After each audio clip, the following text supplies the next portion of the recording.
ivy is brushing up against my legs. That day, I am not going to have any sort of reaction on my skin. That's only the first time I've ever been exposed to it. So I'm not going to have any reaction on my skin. But a few months later, I go back walking through that same field again. Now, I'm going to, by the end of the day, I'm going to start scratching. Little vesicles start to appeal up here. I'm going to scratch and scratch and scratch. So when I go home and all the clothes go into the trash, I'm just throwing them away because I didn't like those anyway. But I'm going to take a shower, lots of soap, lots of water. Everything gets washed, everything gets rinsed. I put on a pair of comfortable shorts. I sit down on the sofa next to my girlfriend, who also has uncomfortable shorts, and her leg touches mine. Is she going to get poison ivy? If she's been exposed to it before, is she going to have an outbreak?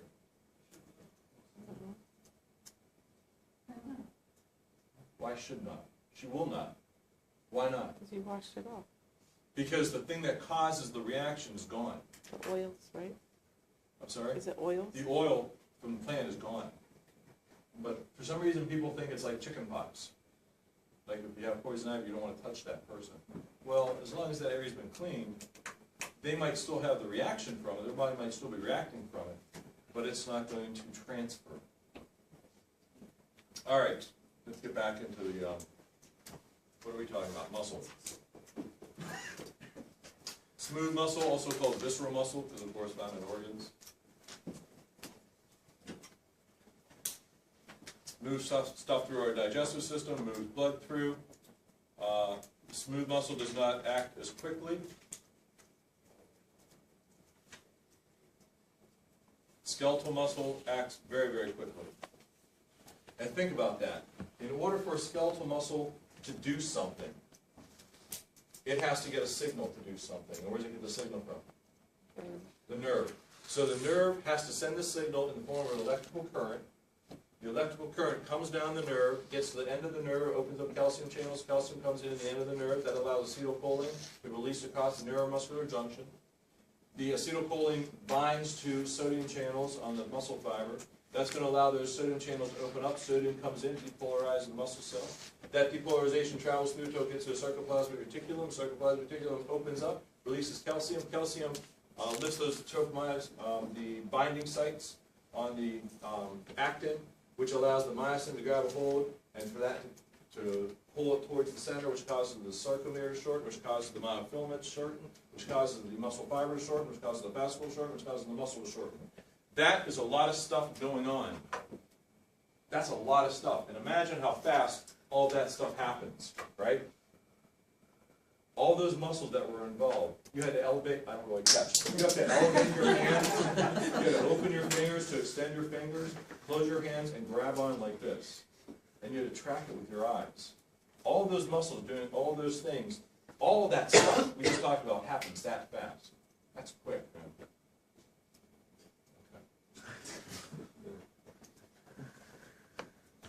Smooth muscle receives a smaller blood supply, resulting in poor repair. Enlarging diameter of a blood vessel is vasodilation. Decreasing is vasoconstriction. This is going to be so important when we talk about the heart and blood pressure. The body maintains blood pressure by two ways: volume and resistance. Now, volume could mean the volume in the system itself, or it could mean the amount of volume being injected from the heart, and then resistance in the blood vessels. Those are the two ways the body regulates blood pressure. I want you to understand this, and I've told you this before, I'm telling you again, I'm going to tell you again. Volume and resistance. Which means, when you guys have to help stabilize the blood pressure, you're going to use medications that act in one of two ways: volume or resistance. So when you learn these cardio drugs, the best thing to do every time you learn a new drug is put it in that category. Is this a resistance drug, or is this a volume drug? That makes it so much easier.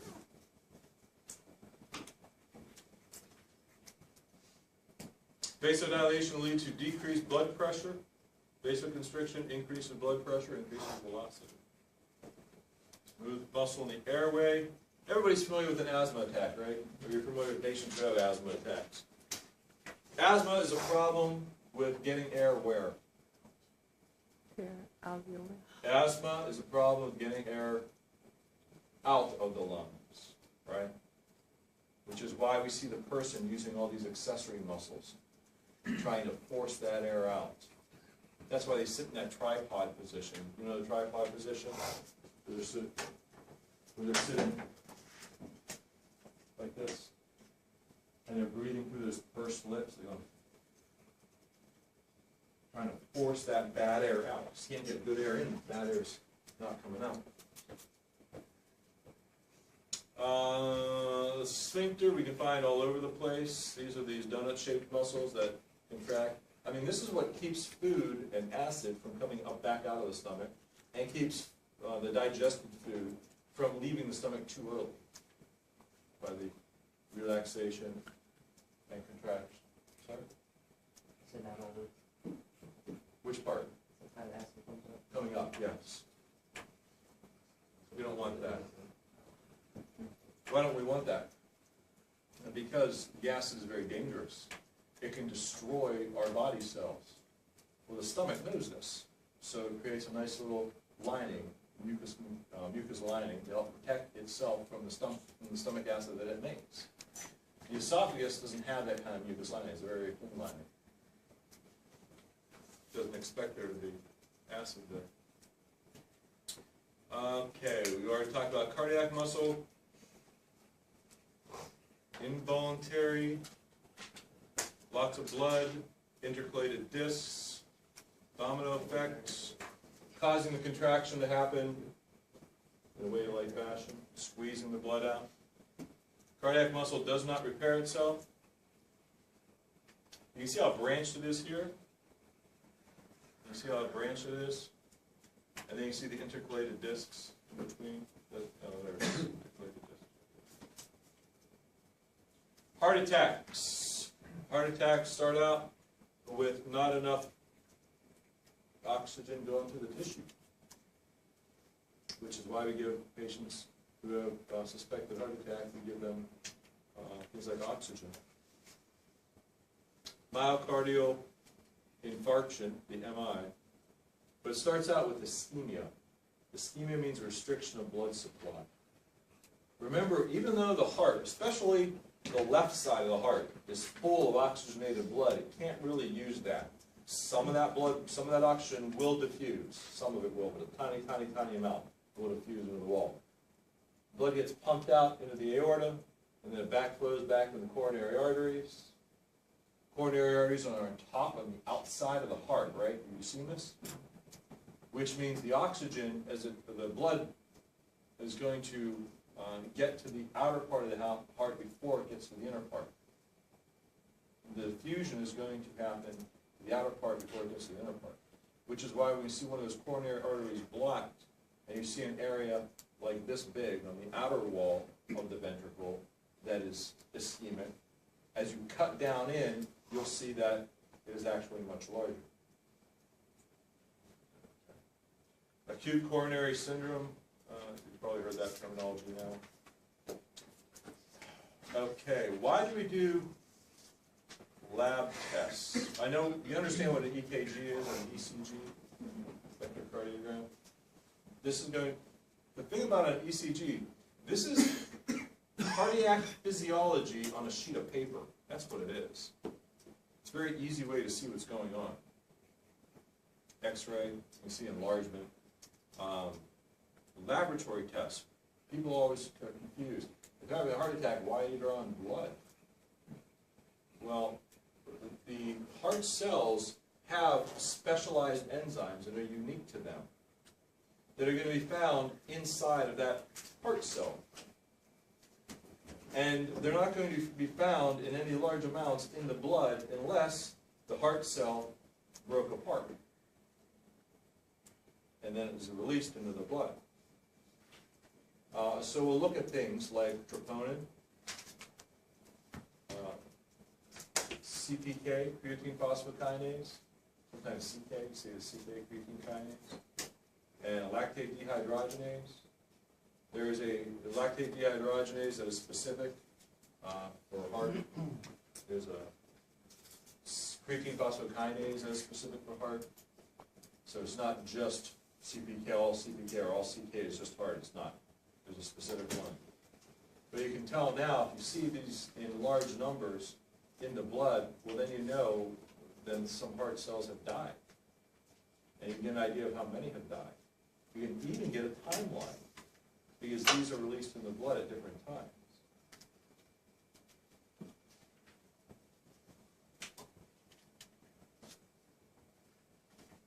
Okay, normally muscles exhibit some tone.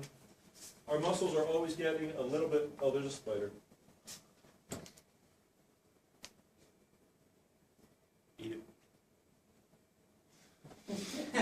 Well, Let's go with chocolate. what kind of childhood do you have? I grew up in the wilderness.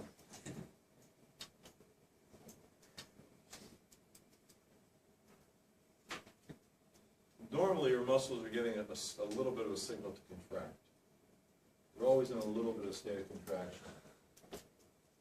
Christian, why is that? Because you never know where markers are going to come flying at you, right? Don't even.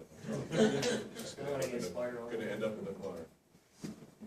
Everybody gets baby. When we continuously exert some sort of resistance, the muscles will respond with hypertrophy. If they do not get that constant signal, they will get smaller, atrophy. Myalgia, pain or tenderness in a muscle. Fibromyalgia.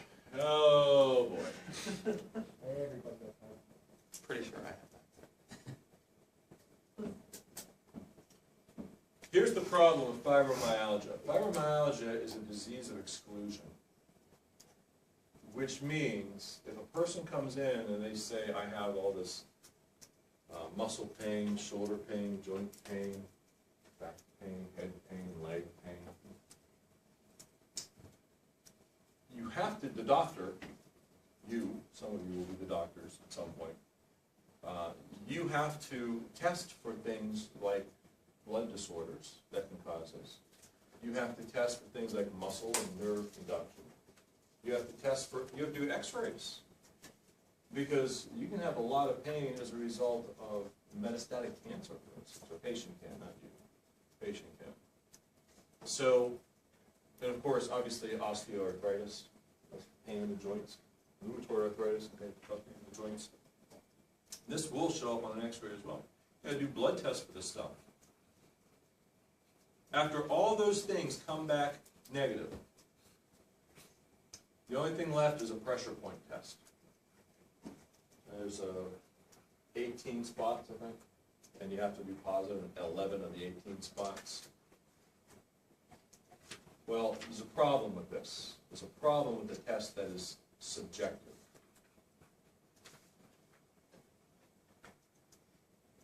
Because if I am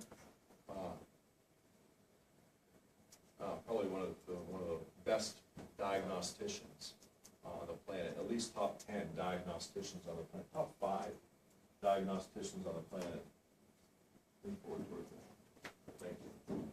And I probably top 3 diagnosticians on the planet. And I have a patient who comes in and they say they have these things, and I say, you know what? I think you have fibromyalgia, even though you're male. You know, 7 times more common in females, but I think you have fibromyalgia. Let me do this pressure point test. So I press right here. So I press right here, and I say, okay, does that hurt? Yeah. Okay, let me have somebody who's not a whip. I press right here, and I say, okay, does that hurt? No. No. Well, that doesn't make sense, because I'm one of the top diagnosticians on the planet, like top 3. Here, let me check again. So if I can check like this, now does that hurt? Yes. Yeah, it did. Wow, see, I was right. You see, I can change my diagnosis by the amount of pressure I put on. I change my test results by changing how much pressure I put. That's not a good test. As a scientist, I like to be able to see things on a slide. I like to be able to look at that cell to see why it's different. I like to see the change in the volt, the depolarization. All I see here is a person, or I see this guy. I'm not even touching him yet. Ah! No!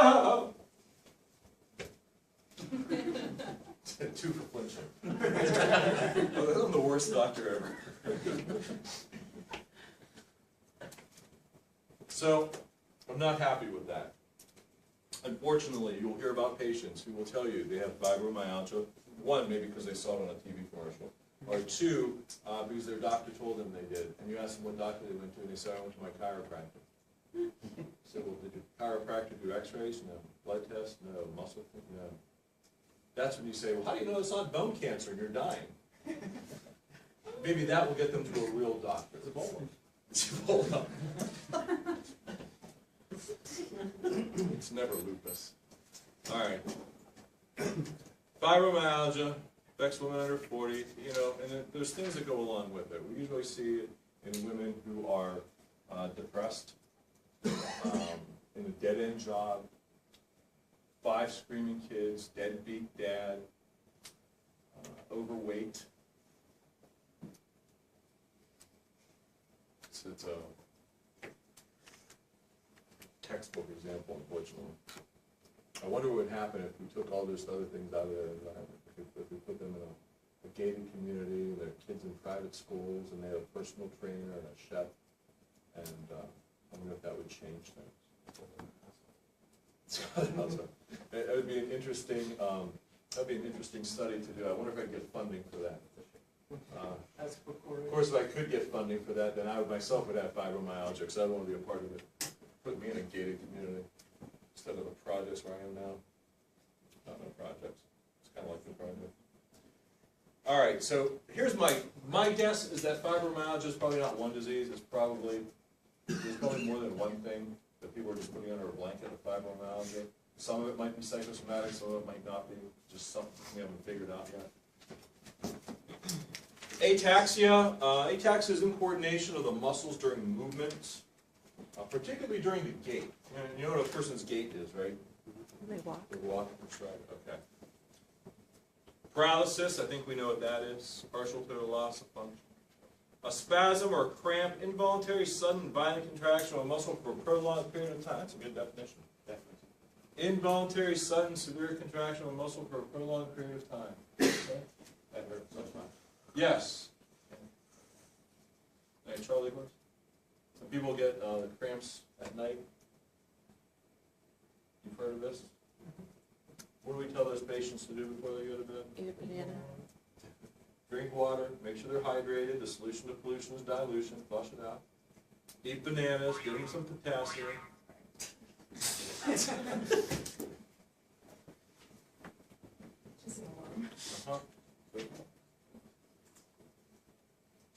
Don't exercise too close to bedtime.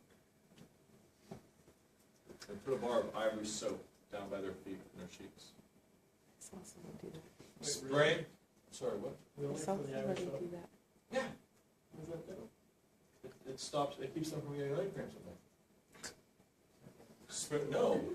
How? We had What somebody. do you mean how? Don't ask me how. Ask me chiropractor. You never heard of this? This is an old wives' tale. And this is one of those wives' tale that there's something to it. It actually shows to be effective. Now, understand something. When I say something is effective, that doesn't mean it's going to be effective in everybody. Because if I have a headache, I take 2 Advil. That works great for me. If he has a headache, he's got to take 4 Advil. He has a headache, he has to take 6 Advil. If he has a headache, he's got to go on to something else. Advil doesn't touch it. It doesn't mean Advil doesn't work. It just means it's going to work differently in everybody. This is one of those things that shows to be effective enough in enough people that there must be something to it. So you get our ivory soap, take it out of the package, put it down the sheets, down by your feet. My theory is that if this is the result of buildup of lactic acid, soap, of course, is very basic. There's probably an exchange of protons somewhere that is neutralizing it. I'm sorry? Okay. That's my guess. You have a better guess? No. You have a worse guess? Nope. Never heard that before. Which one? Proton, electron, or the ivory soap? Ivory soap. Okay. And it's got to be ivory soap. I don't know. Yeah, to get back. Ivory soap. That's the only soap I've ever heard being used. And I actually had a patient in the clinics in Chicago, who came in with problem leg cramps. I said, "Do my ivory soap." Put down the machine. 2 weeks later, she came back. She said, "Did the trick." I said, "Why not?" She was kind of crazy though, so I don't know if that counted, but still counts towards me. But that's an interesting thing. I don't know how it works, if it works, but why not try it? If you have somebody who suffers from getting leg cramps at night, it's not invasive. The only side effects is soapy sheets. It's not really a big deal.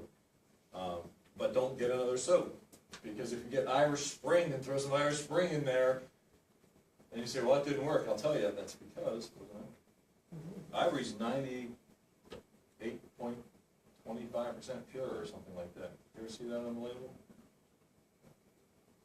Do you know why it's on the label? No? Well, yeah, of course it's marketing. Everything on the label is marketing by definition. Well, at least if it's not ingredients. Because back when soap was made 100-some years ago, when it's made these big open vats outside because it creates toxic fumes. And of course, if they're big open vats outside, you're going to have sticks and twigs and dirt and leaves and things falling in. Well, the Ivory Soap Company was the first one to move their vats inside and use a ventilation system. And somebody in quality control or research and development, when they were testing it, said, "Hey, this is like 98.25% pure of junk, sticks and stuff." And so somebody from marketing said, "We should put that on the label." And it's stuck ever since. Brilliant. Sprains are tears or breaks in ligaments. We've talked about those. Strains, actual tears in muscles and tendons. Again, somebody says, "I strained my ankle. When's it going to be better?" I have no idea. Shin splints, we just talked about those. Hernia. A hernia actually is anytime part of an organ moves from an area where it's supposed to be into an area that it does not belong. Anytime part of an organ moves from an area where it's supposed to be to an area that it doesn't belong is a hernia. So we'll see more about that in the gastrointestinal system, I'm assuming. Did we talk about hernias already? We talked a little bit how if they are if they're able to move back on their own, or if they do move back, it's called a rolling hernia or reducible hernia. If it does not move back, it's irreducible. If it's stuck, it's incarcerated, and if it's getting a blood supply cut off, it's strangulated. Tendonitis, inflammation of tendon. Electromyography tests how well muscles are contracting. Back pain, you're going to see a lot of this. Hopefully, you won't be a victim of some of this. You got to be careful lifting patients around. Always do it this way, just like that. You don't have to have that haircut. It's not required. Neuromuscular disorders. Myasthenia gravis. Myasthenia gravis. The problem with myasthenia gravis is it is an autoimmune disorder. In other words, your immune system is making a mistake. It's destroying something that it thinks shouldn't be there, but actually should. And in this case, it's destroying the receptors on the muscle fiber. So the nerve coming down to the muscle is fine. The release of the neurotransmitter is fine. The muscle fiber itself is actually fine, but the receptors are being destroyed.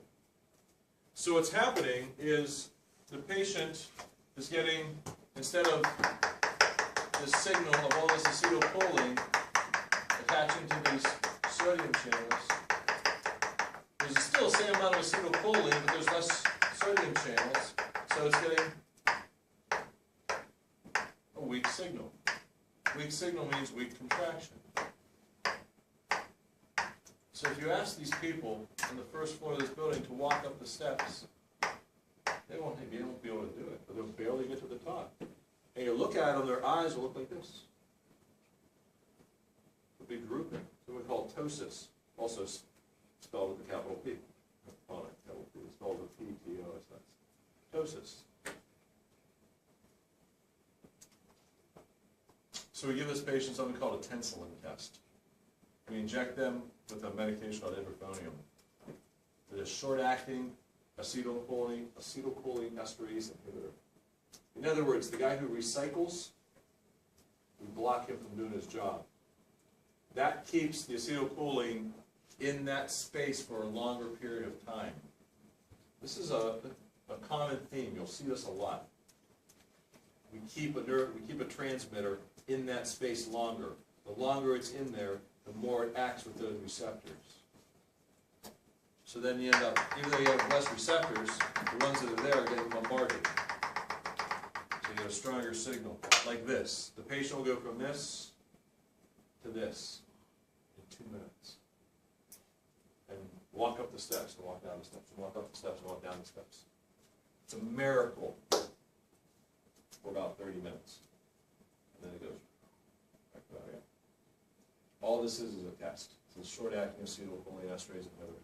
So you can give them something that acts longer, of course, but the reality is the body's still going to continue to destroy our receptors. So one of the things it can do is a thymectomy. Take out the thymus. Muscular dystrophy, an inherited muscular disease in which muscle fibers degenerate, blah, blah, blah. No. Muscular dystrophy, actually there's 2 types of muscular dystrophy. The most common type is one called Duchenne's muscular dystrophy. That's more common and more severe. And then there's Becker's muscular dystrophy, which is less common but also less severe. But only 2/3 of Duchenne's muscular dystrophy is inherited. So 1/3 of it is a brand new mutation. So you can't classify all of them as inherited diseases, because 1/3 of Duchenne's muscular dystrophy, the most common one, is not inherited. It is actually a new mutation. And what happens is the body doesn't have the directions to make the dystrophin. A protein of the cytoskeleton of the cell. So the cytoskeleton doesn't have that integrity. So there is no integrity. There is no cytoskeleton.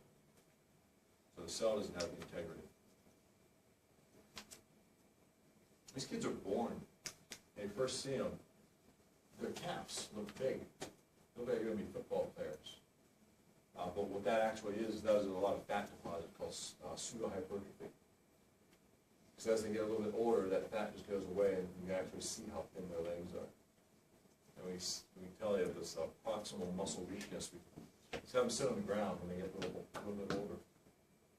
And we tell them from a sitting position, go ahead and stand up. Now most kids, if they're in a sitting position, they could easily, like this, go up like this, and they're standing straight up. These kids have to roll into their stomach, and then get on all fours, and then get their feet underneath them, and then sort of finish straighten their body this way. Something called a positive Gower sign. Can't fix it. It's not yet. But I wouldn't, I think that's wrong. I'm not saying, let me rephrase that. That's wrong. Muscular dystrophy, not all of it is inherited. Guillain-Barré, not Jillian Barry. Guillain-Barré. Oh man, what the heck causes this? Well, it's an ascending paralysis. In other words, paralysis starts down low and moves up the body. It could actually even affect the diaphragm. Did they tell you this? Yeah, which means, of course, now we have a problem. The good news about this is it will often resolve, and a year later, with some physical therapy, patient's up and walking around again. But what causes this? Here's the thing. If we don't know what causes something, what do we blame it on? Blame it on a virus. We don't know what causes something, blame it on a virus. So that's probably what causes it. Tetanus we know. Tetanus creates this paralysis, some sudden stimuli will cause a sudden paralysis. What people call lockjaw, have you heard of that? Okay. This is actually caused by a bacterium, Clostridium tetani, found in the dirt. And you get that from the old, you've heard the old stories of stepping on an old rusty nail. Oh, yeah, especially if it's a dirty rusty nail. or any other cut where there's dirt involved. Doesn't have to be a rusty nail, but that's the one that I'm sure you all grew up with. But anytime you get dirt into a wound like that, it's a possibility. Related to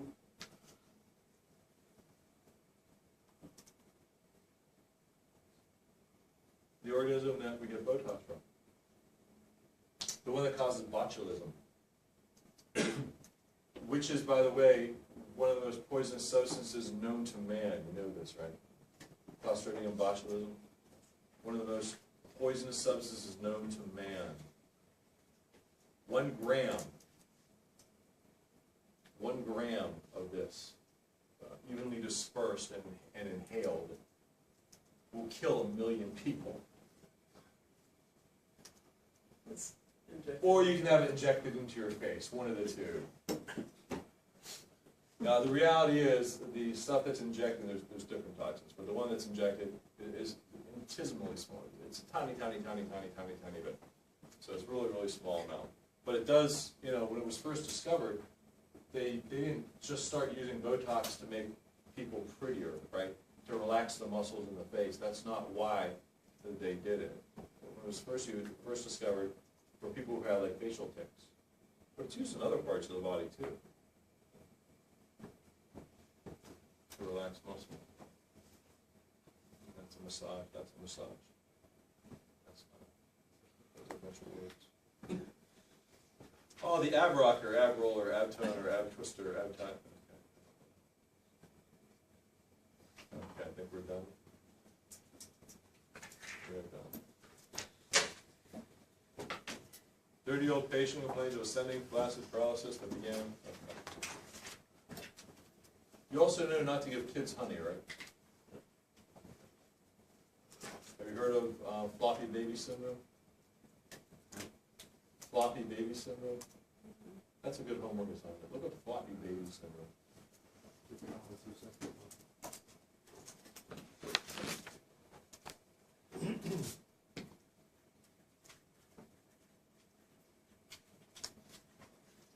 Hypotonia?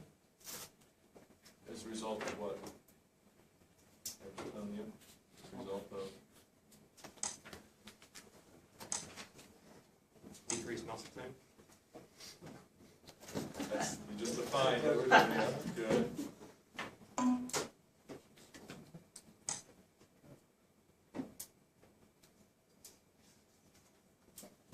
Well, I think it's time for a cake break. So we come back at 1 o'clock? I know you guys like, this is way too much fun. I hate to take any time away.